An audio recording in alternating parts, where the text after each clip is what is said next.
Hey everyone. So I found that the audio last time was actually better without my microphone that I bought, so I'm just going to do it without it and see how that is. But today's video is a little bit different, as you might see from the title. It still is quite ASMR, in my opinion, but it's not as relaxing, I shall say. When I was growing up, I didn't like horror as much, but after, I don't know, somewhere along the way I got a little bit immune to it. So, I want to start reading scary stories. Please like if you guys want to see more of this. And there are so many stories out there that I don't think I can really run out, so this can be an ongoing thing as well. Now, also before we start the video, I just want to say that about 23% of you guys are subscribed to me, so I would love it if you would hit that subscribe button, because it really means a lot to me, and I'm not saying that because every YouTuber says that. Part of it is, yes, but part of it is also just because it makes me happy to see that people like what I post. So this is going to be a new thing, obviously. Anyways, enough of my introduction. Now, there are so many categories, which I guess I will say in the beginning of the video so you guys can comment which one you want to hear next. There are urban legends, urban myths, scary legends, ghost stories, horror stories, classic stories, short stories, long stories, scary riddles, tell me your story, celebrity ghost stories, true ghost stories, true scary stories, real ghost stories, really scary stories, short scary stories, creepypasta. Does that actually have a... That is an actual monster that's just made out of pasta. That's great. Creepy stories, tell in the dark, chain letters, Halloween stories, Christmas stories, bedtime stories, sad stories, campfire stories, spooky stories, clown stories, doll stories, science fiction stories, scary monsters, and scary tales. Oh, that's a lot of stories. Those are all the categories, and you guys can comment which one you want to hear next, if you do want me to continue this. Today I'm just going to start with urban legends, and I'm going to start with the first one, which is babysitter. Babysitter. The babysitter story is a scary story based on an urban legend about a teenage girl who is babysitting 3 children one night, when she receives a creepy phone call from a strange man. It is also known as The Babysitter and the Man Upstairs. A version of this tale appeared in Scary Stories to Tell in the Dark. There was a young girl who was in need of a job, was able to find work as a babysitter for a couple who lived in a large, isolated old house. They were going out to see a movie that night, and left the teenage babysitter in charge of their 3 young children. The babysitter put the children to bed when it got late, and then went downstairs to watch some television. She was just getting comfortable when she heard the phone ringing. When she answered it, all she heard was heavy breathing, followed by a man's voice asking, "Have you checked on the children?" Freaked out, she hung up the phone, trying to convince herself that it was just someone playing a practical joke on her. She went back to watching television. About 15 minutes later, the phone rang again. She picked up the receiver and heard hysterical laughter from the other end of the line. Then the same voice asked, "Why haven't you checked on the children?" The babysitter slammed down the phone. The poor girl was frightened out of her wits and immediately called the police. The operator at the police station told the babysitter that if the man called again, she should try to keep him talking. That would give the police time to trace the call. A few minutes later, the phone rang a 3rd time, and when the babysitter answered it, she heard the heavy breathing again. The voice on the line said, "You should really check on the children." The babysitter listened to him laughing hysterically for a long time. She hung up the phone again, and almost immediately it rang again. This time it was the operator from the police station who yelled, "Get out of the house right now! The calls are coming from the upstairs phone!" The babysitter dropped the phone in shock. and suddenly she heard heavy footsteps walking down the stairs. Without pausing for a second, she ran out of the house as fast as her legs would carry her. Just as she closed the front door behind her, a man's head slammed against the glass. She screamed and ran out into the street, just as the police car was pulling up outside. The police searched the house and found the 2 children upstairs, hiding in the closet, crying uncontrollably. In the parents' bedroom, they found a bloody axe lying on the floor next to the upstairs phone. The back window was wide open, and the curtains were blowing in the breeze. There was no sign of the madman who had made the phone calls. He had escaped into the night when the police arrived and managed to interrupt the horrible plan to kill the 2 children and the poor babysitter. The next one is Candyman. The Candyman is an urban myth or legend about a ghost or a slave who returns from the dead in search of revenge if he says his name 5 times. A horror movie was made in 1992 about the legend, followed by 2 sequels, starring Tony Todd as the Candyman. According to the legend, if you look into the mirror and chant the name Candyman 5 times, he will appear behind you and kill you with his hook. For you see, the Candyman is a vicious killer, with a bloody hook for a hand. He appears from the mirror, covered in blood and bees, and he has nothing but murder on his mind.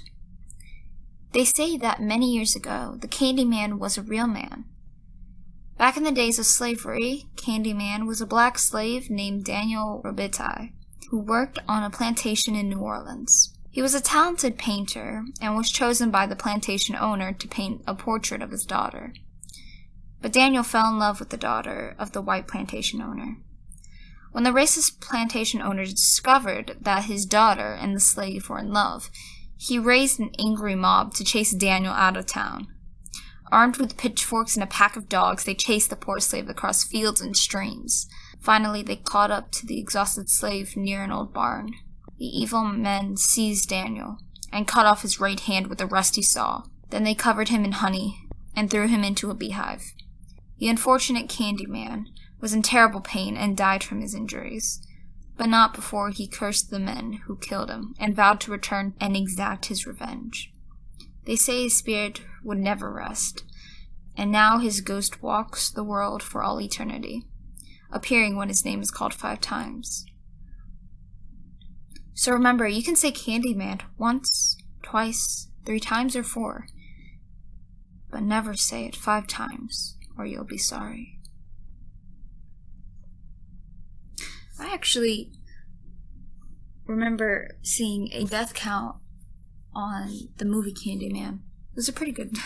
It seemed pretty silly, but I like it. The next story is Baby Blue. The legend of Blue Baby Blue concerns a story about a strange game that kids play. It causes an evil ghostly infant to appear in your arms. This urban legend is related to the myth of Bloody Mary. To play Blue Baby Blue, you have to go into the bathroom on your own, turn off the lights and lock the door. Then you stare into the mirror, hold out your arms like you are rocking a baby, and repeat the words, Baby Blue, Blue Baby, 13 times without making a mistake. If you do it right, you will suddenly feel the weight of an invisible baby in your arms. The baby will get heavier and heavier as it grows larger and larger. You will feel it scratching your arms. Before it gets too heavy, you have to quickly take the invisible baby, flush it down the toilet, and run out of the bathroom. If you don't do it fast enough, a hideous woman will appear in the mirror. She will yell, "Give me back my baby," and scream loud enough to break glass. If you are still holding the baby, she will kill you. Some people believe the woman is Bloody Mary, and she murdered her own child when she shattered a mirror and used a piece of broken glass to stab him to death. According to the urban legend, a group of girls found out about the Blue Baby story and decided to try it out. They didn't believe it would work, so they sent their friend Laura into the bathroom on her own. She turned the lights off and closed the door behind her. Laura put out her arms and started chanting the phrase, "Blue Baby, Baby Blue." All of a sudden, a baby appeared in her arms and began scratching her. Laura was scared out of her wits and had no idea what to do. She wanted to drop it and run, but she was afraid of what might happen. She just stood there holding the invisible baby as it grew heavier and heavier. Suddenly, she caught sight of something horrible in the bathroom mirror and screamed in terror. When Laura's friends heard her screaming, they tried to open the bathroom door, but it was locked. Finally, they managed to run to a friend's house to get help. When they broke down the door, they found Laura lying dead on the bathroom floor. Her eyes had been scratched out. They couldn't move her body because something large and invisible was pinning her to the ground.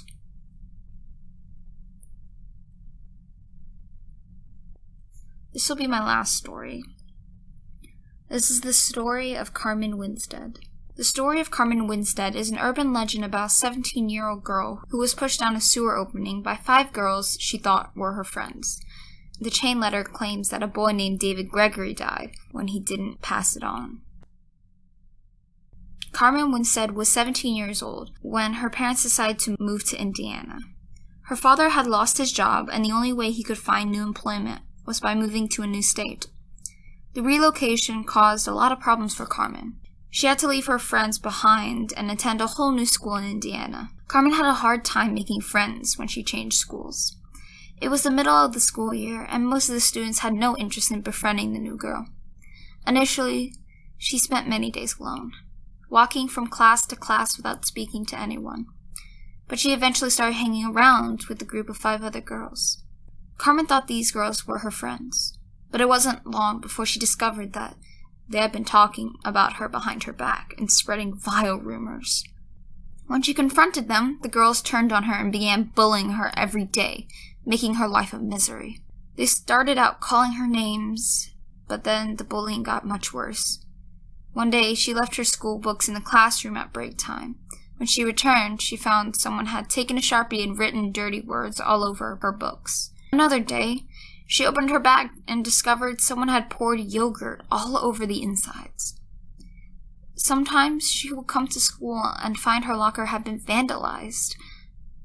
The final straw came when she put on her coat at recess and found that someone had stuffed dog poop in her pockets. There and then, Carmen decided that she couldn't take the bullying any longer. She planned to stay behind that evening after school and tell her teachers what had been happening. Unfortunately, her decision came too late to save her life. After lunch, her teacher announced that the school was holding a fire drill.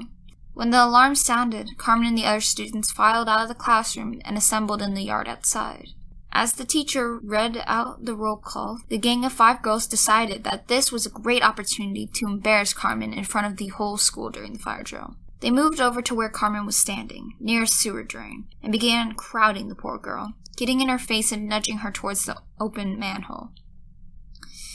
They pushed her, and she tripped over and fell headfirst down the manhole.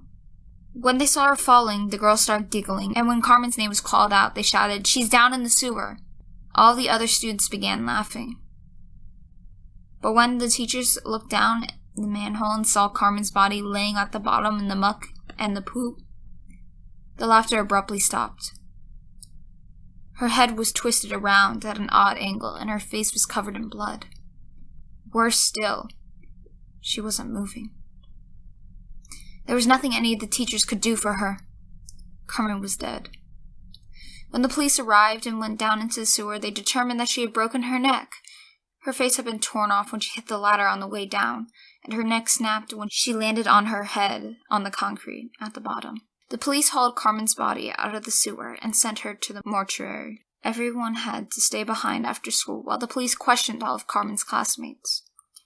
The 5 girls lied to the police, saying they had witnessed Carmen falling down the sewer. The police believed the girls, and Carmen Winstead's death was ruled an accident, and the case was closed. Everyone thought that was the last they would hear of Carmen Winstead, but they were wrong. Months later, Carmen's classmates began receiving strange emails on their MySpaces. The emails were titled, "They Pushed Her," and claimed that Carmen hadn't really fallen down the sewer. She had been pushed. And the emails also warned that the guilty people should own up and take responsibility for their crime. If they didn't, there would be horrible consequences. Most people dismissed the emails as a hoax, but others were not so sure. A few days later, one of the girls who pushed Carmen down the sewer was at home taking a shower when she heard a strange cackling laugh. It seemed to be coming from the drain. The girl started to freak out and ran out of the bathroom. That night, the girl said goodnight to her mom and went to sleep. 5 hours later, her mom was awoken in the middle of the night by a loud noise that resounded throughout the house. She ran into her daughter's room only to find it empty. There was no trace of the girl. The worried mother called the police, and when they arrived, they conducted a search of the area. Eventually, they discovered the girl's grisly remains. Her corpse was lying in the sewer, covered in muck and poop. Her neck was broken and her face was missing. It had been completely torn off. One by one, all the girls who pushed Carmen that day were found dead. They had been killed in exactly the same way, and were all found at exactly the same spot, in the sewer, at the bottom of the same uncovered manhole where Carmen had met her doom. But the killing didn't stop there. More and more of Carmen's former classmates were found dead. It seemed that anyone who didn't believe that Carmen had been pushed was eventually found down in the sewer, their necks broken and their faces torn off. They say that Carmen's ghost is still on a rampage, hunting down anyone who doesn't believe her story. According to the legend, Carmen will get you, whether it's from a toilet, a shower, a sink, or a drain. When you go to sleep, you'll wake up in a sewer in complete darkness, paralyzed, unable to move, hearing cackling laughter all around you. Then as you scream in horror, Carmen will come and tear your face off. So be careful who you bully, because you just might find yourself on the receiving end of the curse of Carmen Winstead. These are urban legends. That was pretty cool. And if you guys want to hear more of this, please like, and you can comment what you would want to hear next. If you want me to stick to ASMR girlfriend audios, then scream at me never to do this again. Honestly, it's not like I'm going to stop doing girlfriend audios. It's just, on top of that, I will be also doing these if you guys want me to. Because I think it would be very fun. So, that's it for me. I hope you enjoyed. I love you all, my aces. Goodbye.